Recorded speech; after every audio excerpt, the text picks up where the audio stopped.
I thought red flags were supposed to be obvious. Something loud, something extreme, something everyone could see. But the worst ones? They looked like love, until they didn't. I used to think people who got manipulated just ignored the signs, that they saw everything clearly and stayed anyway. That's what I believed before it happened to me, before I met her, and before I learned that the most dangerous red flags don't feel dangerous in the beginning. They feel flattering, they feel intense, they feel like finally being chosen. When I met her, she made me feel seen in a way I had never experienced before. Not noticed. Seen. She remembered tiny details from our first conversation. The music I liked. The way I took my coffee. The fact that I hated being interrupted when I was talking about something serious. Even the story I told about how my dad used to disappear for weeks and come back acting like nothing happened. Most people forget things like that. She didn't. She looked at me like I was the most interesting person in the room. And when someone makes you feel that deeply understood, you don't ask why it's happening so fast. You just let yourself fall into it. That was the first red flag. But I didn't know it yet, because it didn't look like manipulation. It looked like connection. She texted me constantly in the beginning. Good morning texts before I woke up. Good night texts right before I slept. Long messages in the middle of the day telling me she had never met anyone like me. At first, it felt incredible, like I had finally found the kind of relationship people write about. She would say things like, "I feel safe with you," or "I've never opened up to anyone this quickly." And that did something to me. It made me feel responsible for protecting what we had. That's how it starts sometimes. Not with control, with emotional urgency. This is one of the oldest manipulation tactics there is. Love bombing. And love bombing doesn't always look dramatic. Sometimes it just feels like someone is giving you so much affection, attention, and intensity that you stop questioning the pace. You don't notice that they're skipping trust and going straight to attachment. I didn't notice. I thought I was lucky. The second red flag was how fast she wanted exclusivity. Not in an aggressive way, in a wounded way. She told me she'd been hurt before, lied to, betrayed, used. And every time she talked about her past, I felt this pressure to prove I wasn't like the others. So when she asked where I was, I answered. When she asked who I was with, I told her. When she said she felt anxious if I took too long to reply, I apologized. That's the part nobody talks about enough. Manipulation doesn't always come dressed as dominance. Sometimes it comes dressed as vulnerability. It makes you think you're being kind, patient, understanding, when really you're being trained. At the time, I didn't feel controlled. I felt needed. And being needed can feel a lot like being loved when you don't know the difference. Then came the third red flag. She started having problems with everyone in my life. Not immediately. Slowly. Strategically. At first she said my best friend seemed off. Then she told me my sister was too involved in my decisions. Then it was, I don't know, your mom is nice to my face, but I can tell she doesn't like me. That's what made it hard to catch. She never said, stop talking to them. She just planted doubt. Small enough that I thought the conclusions were mine. And that's what skilled manipulators do. They don't always force isolation. They engineer it.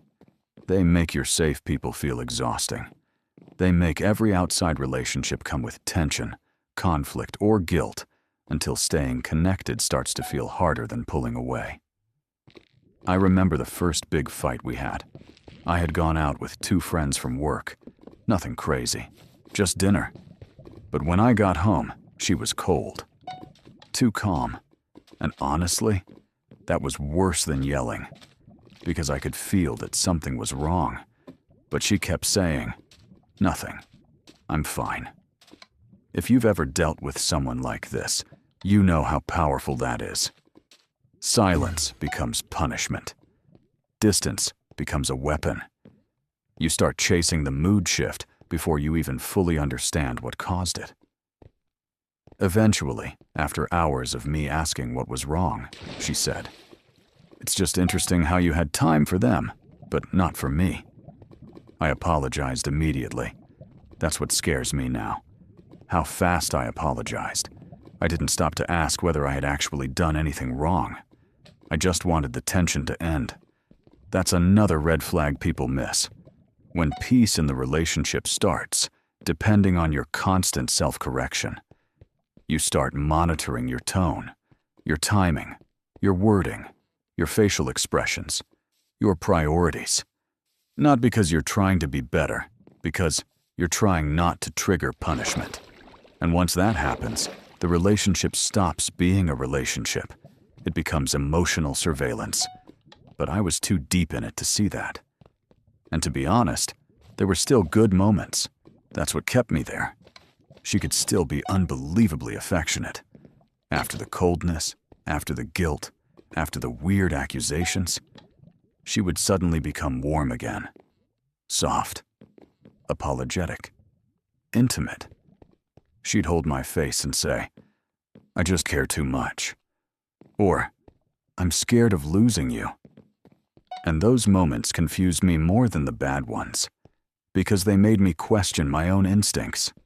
How could someone be manipulative if they were also this loving? How could something be toxic if it still had moments that felt so real? That's where a lot of people get trapped, because manipulation is rarely constant. If it were constant, you'd leave. Instead, it comes in waves.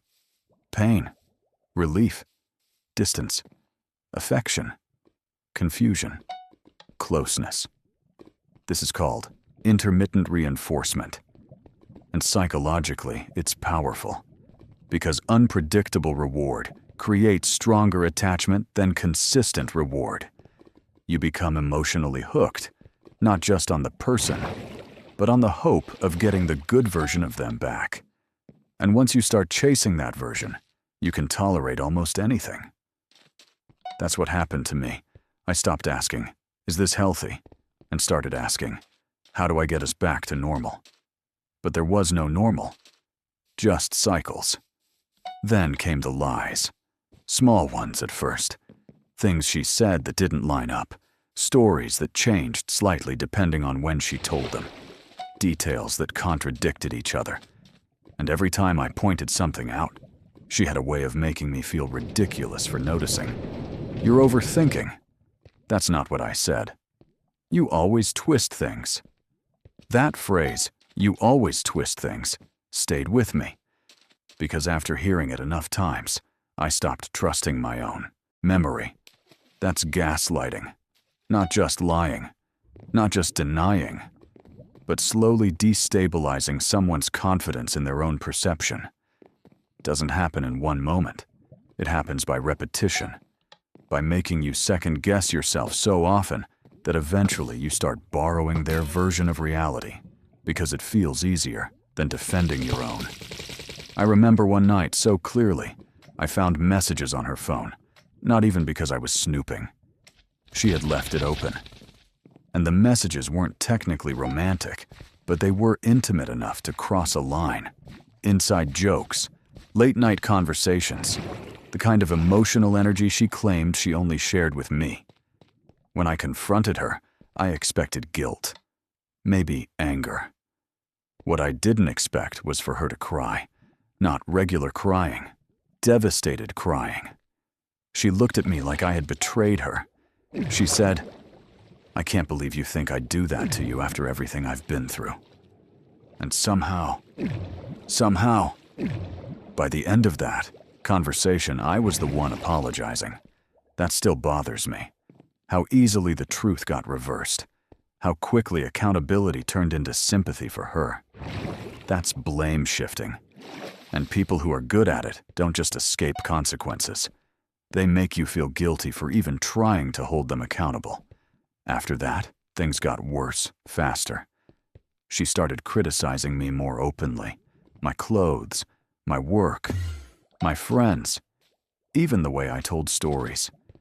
She said I was becoming harder to love, that I used to be more confident, more present, more fun. And the twisted part is, she was right. I had changed, but I had changed because of her. I was anxious all the time, tired, careful. I spoke less, laughed less, reached out to people less. I had become smaller inside that relationship. And then she used that smaller version of me as proof that something was wrong with me. That's how psychological control deepens. First, they destabilize you. Then they judge you for being destabilized. Then, they position themselves as the only person who truly understands the damage. I didn't notice the red flags because, by then, I wasn't looking at her clearly anymore. I was looking at myself through her eyes. And through her eyes, I was always one mistake away from losing everything. The moment that finally broke, the illusion wasn't dramatic. No screaming, no police, no shattered glass. It was quieter than that, and somehow more disturbing. I was at my sister's house for the first time in months. She asked me a simple question. She said, "Why do you sound nervous every time your phone lights up?" I laughed it off. But then she said something I still think about all the time. She said, "You never used to ask permission to exist." That hit me harder than any fight ever had, because she was right.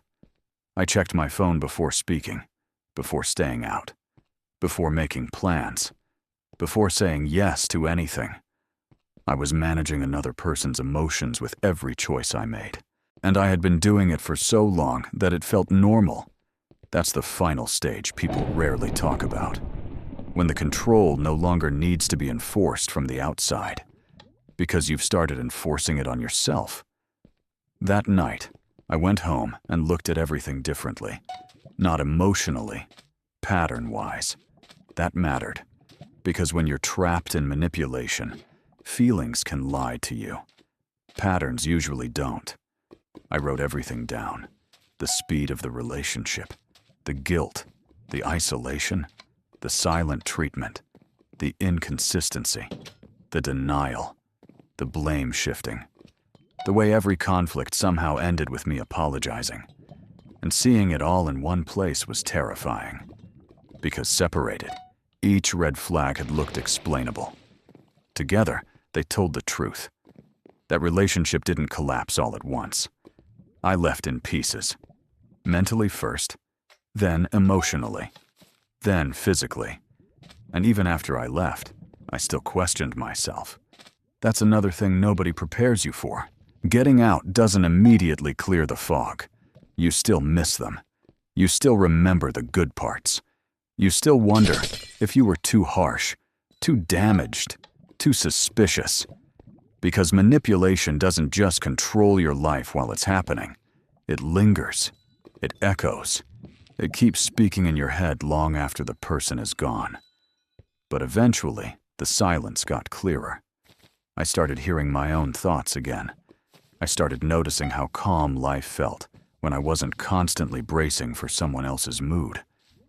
I started reconnecting with people I had pulled away from. And little by little, I understood something painful. The red flags had always been there. I just expected danger to feel dangerous from the beginning. And most of the time, it doesn't. Sometimes danger feels like attention, like chemistry, like emotional intensity, like being chosen by someone who seems to understand you better than anyone else ever has. That's why so many people miss it. Not because they're weak, not because they're stupid, because manipulation is designed to feel personal before it feels harmful. So if you're listening to this and something feels familiar, pay attention, not just to what someone says, to the pattern they create in your mind. Do you feel safe or just responsible? Do you feel loved or just monitored? Do you feel closer to yourself with them or further away? Because the biggest red flag I missed was this. I kept becoming less like myself and calling it love. And by the time I finally saw it clearly, It had already cost me pieces of my identity I had to fight to get back. So no, I didn't notice the red flags until it was too late. But I notice them now. And once you learn what they really look like, you never unsee them again. If any part of this story felt a little too familiar, subscribe. Because the most dangerous manipulation usually doesn't start with fear. It starts with comfort. And the sooner you learn to recognize it, the harder you are to control. And in the comments, tell me this. What's one red flag you only understood after it was already over?